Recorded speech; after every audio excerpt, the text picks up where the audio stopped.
1 week నుంచి Instagram open చేసిన viral egg, YouTube open చేసిన వైరల్ ఎగ్. అదేందో మనం కూడా ఒకసారి ట్రై చేద్దామని చెప్పేసి ఒక ఎగ్ తీసుకొని అందులో కారం, ఉప్పు, మసాలా, అల్లం ఎల్లిగడ్డ పేస్ట్, ఆనియన్స్ వేసుకోవాలా వద్దని చెప్పేసి ఆ వీడియోలో చూసినా కానీ మర్చిపోయినా. సరేలే వేసుకుందామని చెప్పేసి వేసుకున్నాను. నేనేం పెద్ద వంట మాస్టర్ని ఏం కాదు, నేను కూడా వీడియోస్లలో చూసి వేసుకున్నాను అనమాట. ఈ కళాయి ఒక్కటి నన్ను మోసం చేయకపోతే ఇంకా మంచిగా వచ్చేదన్నమాట. ఈ కళాయి అస్సలు నిలబడట్లేదు.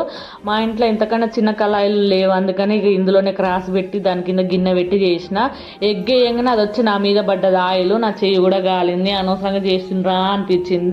అందులో వేయంగానే ఇదేంది పాటలుగా విడిపోయింది అని అనిపించింది.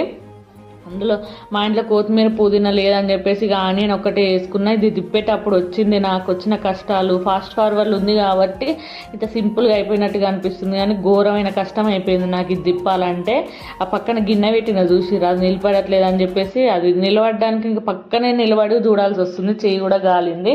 ఇక చూడండి ఎట్లా వచ్చిందో, షేప్ చూడండి ఎట్లా వచ్చిందో. రౌండ్గా రావాల్సింది, ఇంకా మంచి కళాయి మంచిగా ఉంటే ఇంకా రౌండ్గా మంచిగా వచ్చేది. కట్ చేయన పొగలు చూడండి ఎట్లా వస్తుందో. మా ఆయన వచ్చేలోపు మంచిగా చేసి పెడదామని చెప్పేసి అనుకున్నా. ఇంతలో మా బాబులు వేసి నాకు కావాలంటే వాడికి పెట్టిన తిన్నాడు. ఇక